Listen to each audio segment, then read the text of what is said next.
lived with my grandmother till I was 7, and then I went to live with when she passed away, I went to live with a mother I didn't know. She was married to a man that was in the Navy. He stayed for about 3 years. He sexually molested me, and I was glad when he was gone. At the age of 13, I was raped and beaten by a stranger. I had to go to court and testify, and that was worse than the rape. At the age of 19, I contracted tetanus.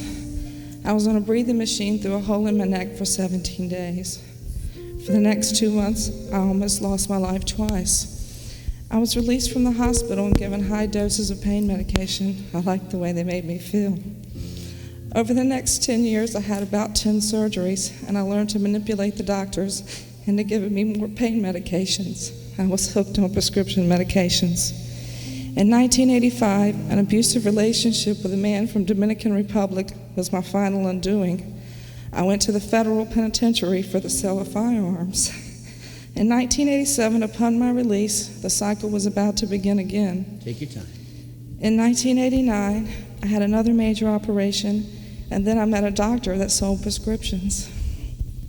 That was great, my kind of doctor. Then, in 1991, I went back with Raphael, and we started selling large quantities of cocaine. The feds arrested me again for possession with intent to distribute cocaine and prescriptions. The doctor was also indicted, but I was released to testify. I tried to hide from Raphael, but he stalked me, he found me, he beat me, burnt me with an iron, drilled me with a drill, and I just couldn't get away. The next few years were so muddled between prison and even murder, and it was just an endless cycle of death. I couldn't get away.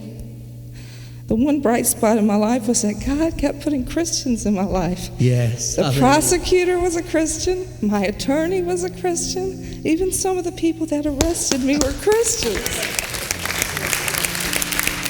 I went to a probation officer to do a pre-sentence report, and she closed her door and felt compelled to tell me about God. At the risk of losing her job, she told me. I just couldn't believe it. Even though all my cooperation resulted in 6 people going to jail from 20 years to life in the federal penitentiary and the doctor getting 6 years, I was still facing 50 because of my record. I went to Chesapeake to be sentenced, and the judge and the prosecutor there were both Christians, and they told me about Youth Challenge, but they said everybody had to agree.